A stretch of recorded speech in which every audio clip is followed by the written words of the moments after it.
Nasib saudara yang sungguh menggetirkan akibat Zionis Israel biadab. Palestina pilih Malaysia ketimbang Indonesia sebagai kandang saat jamu Yordania di kualifikasi Piala Dunia 2026 karena ini informasinya.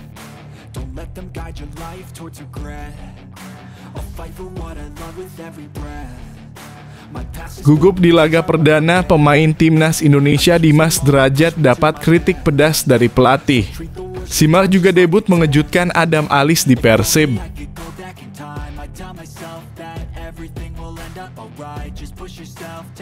Ngebet tundukan timnas Indonesia.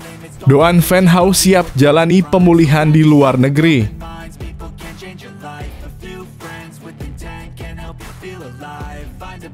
Cara Kemenpora berburu data pemain diaspora untuk timnas Indonesia sudah kantongi data Tom Hayes sejak 4 tahun lalu.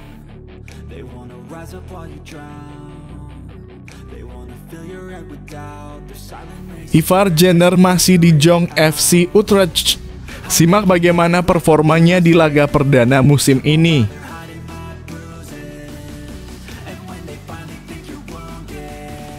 Waduh, timnas Indonesia versus Australia terancam batal pindah venue ke Stadion GBK.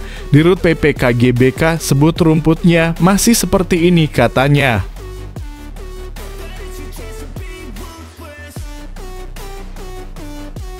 Pemain Atletico Madrid Junior Miroslav Fernando sebut pola latihan timnas Indonesia U17 asuhan Nova Arianto berat.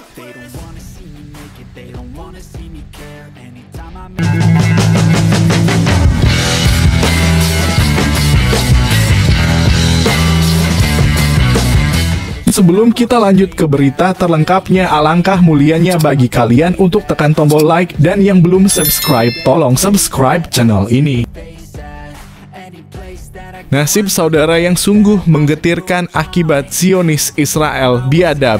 Palestina pilih Malaysia ketimbang Indonesia sebagai kandang saat jamu Yordania di kualifikasi Piala Dunia 2026 karena ini informasinya. Federasi Sepak Bola Palestina PFA mengungkap alasan kenapa memilih Malaysia ketimbang Indonesia sebagai kandang saat menjamu Yordania di matchday kedua grup B kualifikasi Piala Dunia 2026 zona Asia. Selasa 10 September 2024 malam waktu Indonesia Barat.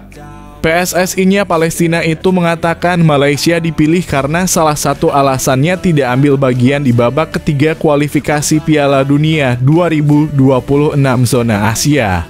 Kami memutuskan bermain di Malaysia saat menghadapi Yordania pada 10 September 2024. Kami juga tak lupa mengucapkan terima kasih kepada Arab Saudi, Yordania, Kuwait, Aljazair, Malaysia, Indonesia dan Qatar yang telah menawari kami bermain di kandang mereka.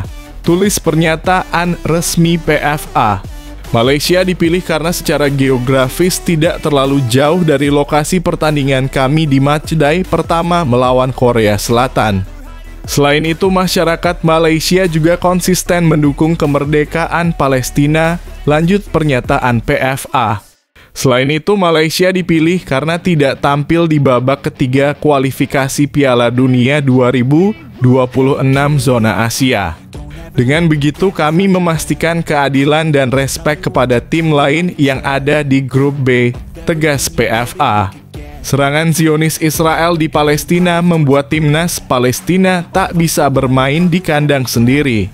Di babak kedua kualifikasi Piala Dunia 2026 zona Asia saja, Mohamed Rashid dan kawan-kawan tidak pernah mentas di kandang. Dari 3 laga yang dijalani, Palestina 2 kali bermain di Kuwait dan sekali mentas di Qatar. 2 negara itu dipilih karena secara geografis tidak jauh dari Palestina. Lantas, apa hasil yang didapat Palestina saat tidak bermain di kandang sendiri? Tim yang menempati peringkat 100 dunia ini hanya mendapatkan 4 poin dari 3 laga.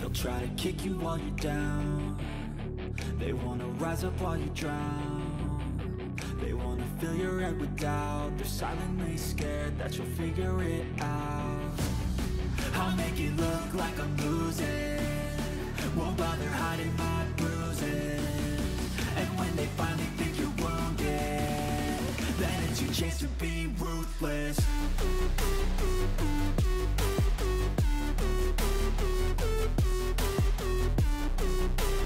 Gugup di laga perdana, pemain timnas Indonesia Dimas Derajat dapat kritik pedas dari pelatih. Simar juga debut mengejutkan Adam Alis di Persib.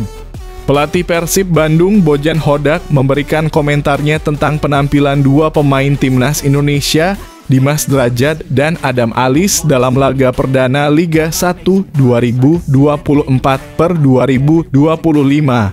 Pada pertandingan melawan PSBS Biak di Stadion Sijalak Harupat SJH, Soreang, Jumat 9/8/2024.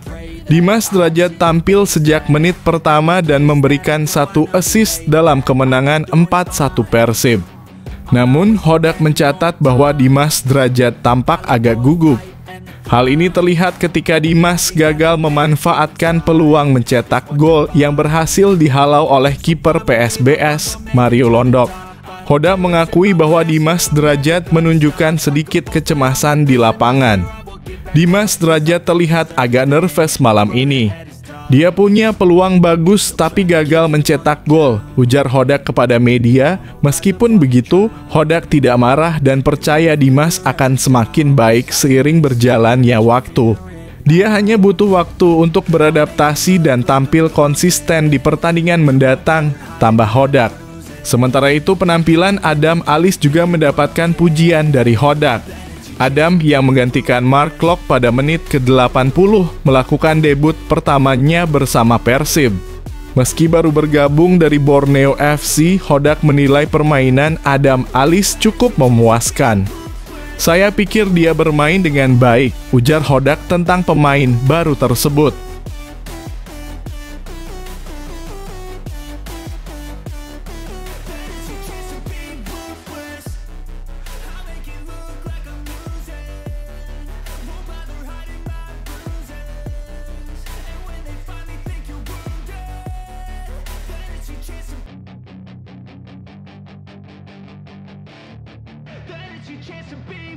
Hey kid, don't ever let them get inside your head.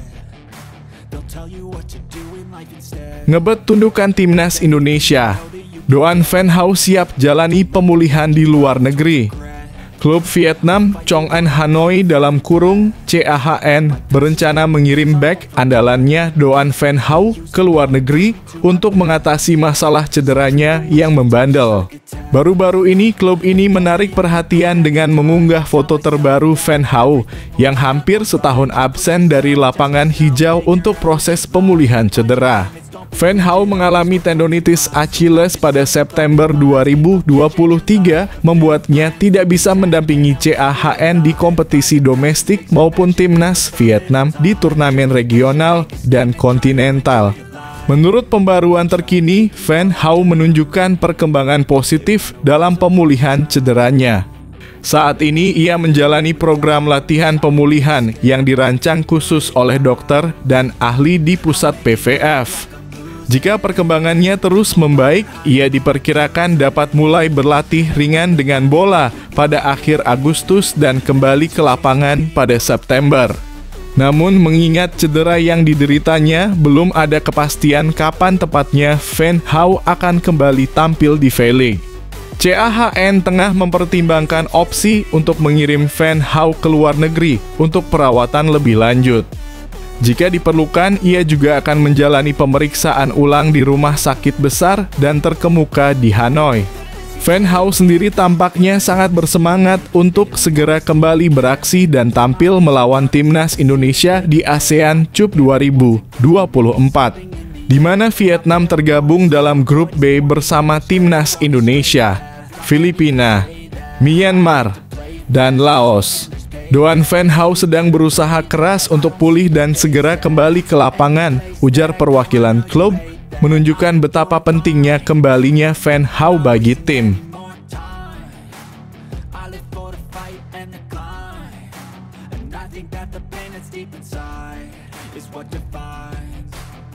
So I won't give up, I'm gonna make it to the top. I don't care what's in my way, I swear I'm never gonna stop. I could fall flat on my face and I swear I will get back up, cause I don't deserve a thing and the road ahead is tough. They'll try to kick you while you're down. Cara Kemenpora berburu data pemain diaspora untuk Timnas Indonesia sudah kantongi data Tom Haye sejak 4 tahun lalu. Hamdan Hamedan, tenaga ahli Kementerian Pemuda dan Olahraga Kemenpora yang fokus pada potensi atlet diaspora, baru-baru ini membocorkan strategi timnya dalam mengumpulkan data pemain keturunan yang berpotensi membela Timnas Indonesia. Dalam perannya di Kemenpora, Hamdan bertugas untuk melacak dan mendata pemain diaspora Indonesia yang tersebar di seluruh penjuru dunia. Timnya telah menyediakan formulir online untuk memudahkan pelaporan pemain keturunan Indonesia. Setelah laporan masuk, Kemenpora akan segera melakukan pemantauan. Proses scouting ini memerlukan tim untuk menonton minimal 60 menit dari masing-masing pemain dalam 3 pertandingan berbeda untuk menilai kemampuan mereka secara akurat. Proses scouting kami adalah menonton setidaknya 3 pertandingan pemain masing-masing minimal 60 menit dan mengumpulkan data statistik mereka, jelas Hamdan Hamedan. Jika material video terbatas, penilaian akan dilakukan secara kualitatif. Dalam kasus kekurangan video, laporan yang diberikan akan menjelaskan kemampuan pemain secara umum, seperti pemain bek kanan ini bagus dalam melakukan overlap dan kemampuan tackle-nya sangat baik dalam pertandingan ini. Hamdan juga mengungkapkan bahwa memantau pemain keturunan yang bermain di liga top dunia relatif lebih mudah. Contoh yang diberikan adalah Tom Haye, gelandang tengah yang saat ini memperkuat Timnas Indonesia.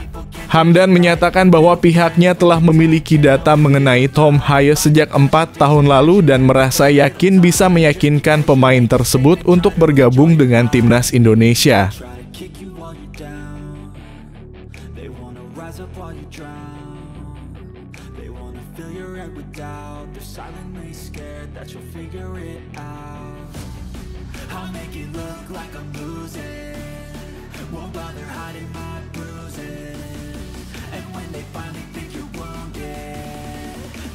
Chance to be ruthless.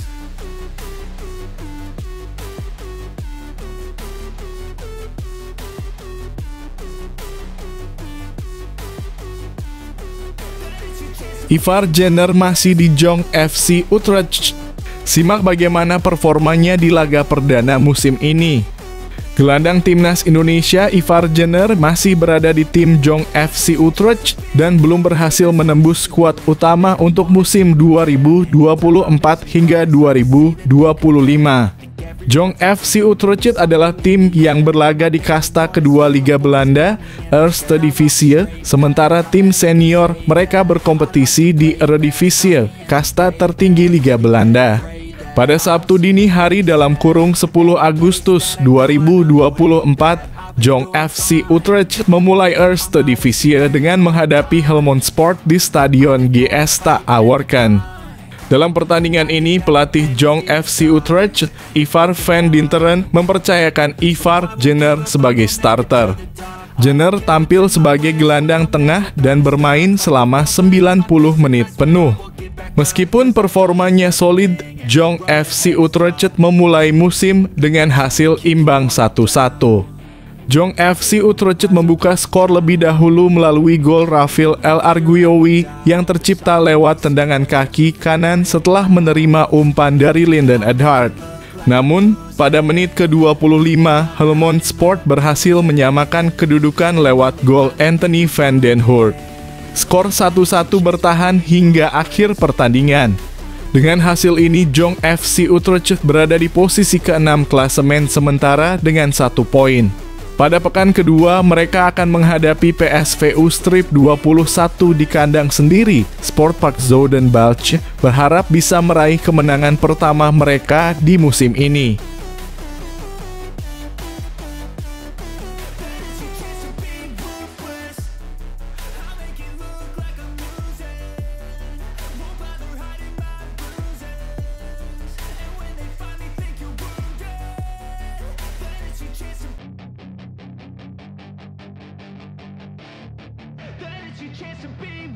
Hey kid, don't ever let them get inside your head.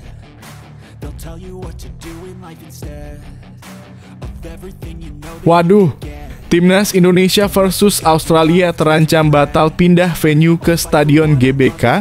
Dirut PPK GBK sebut rumputnya masih seperti ini katanya. Timnas Indonesia terancam batal menjamu Australia di Stadion Utama Gelora Bung Karno dalam putaran ketiga kualifikasi Piala Dunia 2026 zona Asia. Skuad Garuda dijadwalkan bakal melakoni 2 laga menghadapi Arab Saudi dan Australia pada 5 dan 10 September 2024 mendatang. Pasukan asuhan Shin Tae-yong itu terlebih dahulu akan away ke Arab Saudi yang dilanjutkan menjamu Australia sebagai tuan rumah. Sejatinya, venue pertandingan menghadapi The Socceroos itu awalnya bakal dihelat di Stadion Gelora Bung Tomo, Surabaya. Kedati demikian, banyak rumor yang menyebut jika PSSI akhirnya ingin memindahkan venue tersebut ke SUGBK Jakarta. Apalagi Komite Eksekutif dalam kurung Exco PSSI Arya Sinulinga menyebut jika PSSI ingin memindahkan laga karena ruang bagi supporter menjadi lebih besar lantaran SUGBK memiliki kapasitas hingga 75.000 penonton. Walaupun berkeinginan ingin menggelar laga di SUGBK, namun rencana perpindahan venue itu terancam batal. Hal ini disebabkan karena SUGBK baru saja melakukan renovasi total dengan mengganti rumput lapangan menjadi baru. Hal itu disebabkan karena usia rumput GBK yang baru ditanam masih berumur 1 bulan sejak SUGBK melakukan renovasi lapangan. Kalau officially kita masih menunggu semua itu ada ukuran-ukurannya. Kalau umur usia rumput baru mulai, maka perlu diperiksa dulu sama mereka, idealnya itu 3 hingga 4 bulan baru siap dipakai. Jadi maka kita juga sedang pantau terus, jelas Rahmadi. Kita juga cek di lab. Nanti mereka dari FIFA akan melihatnya, tutupnya. Melihat dari faktor usia rumput SUGBK yang relatif masih sangat muda membuat Timnas Indonesia terancam batal menggelar laga di Jakarta.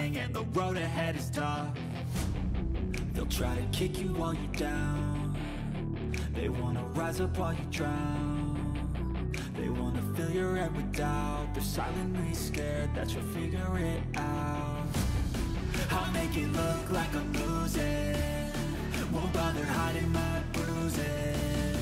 And when they finally think you're wounded, then it's your chance to be ruthless.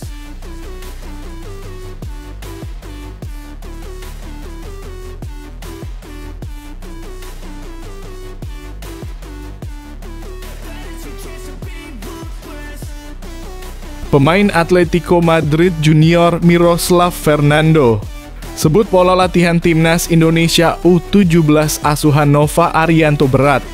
Pemain Atletico Madrid Junior Miroslav Fernando Momor menyatakan pola latihan Timnas Indonesia U17 di bawah kepemimpinan Nova Arianto cukup berat. Namun ia tidak masalah karena sudah terbiasa berlatih dengan ekstra kerja keras. Pemain tersebut saat ini sedang menjalani seleksi untuk menembus skuad Garuda Muda. Seleksi itu berlangsung sejak 5 Agustus sampai dengan 10 Agustus 2024 di Jakarta. Miroslav Fernando mengatakan sangat menikmati pola latihan berat yang dijalaninya saat ini. Menurutnya untuk menembus Timnas Indonesia U17 memang harus berjuang habis-habisan. Ya, kalau mau main di Timnas harus mati-matian, kata Miroslav di Jakarta, Kamis 8 Agustus 2024. Pemain kelahiran 2008 itu menyatakan pola latihan sebenarnya lebih berat saat bersama Atletico Madrid. Ia nilai sejauh ini cukup lancar menjalani seleksi tersebut. Mungkin dalam kurung membedakan intensitasnya ia lebih tinggi di sana, dalam kurung Atletico Madrid, dan kualitas passing juga, kata Miro. Lebih lanjut, Miroslav Fernando mengatakan saat ini yang menjadi tantangan adalah cuaca panas di Jakarta. Akan tetapi ia perlahan sudah mulai terbiasa. Mungkin saya sulit di cuaca saja sih adaptasinya, tandasnya.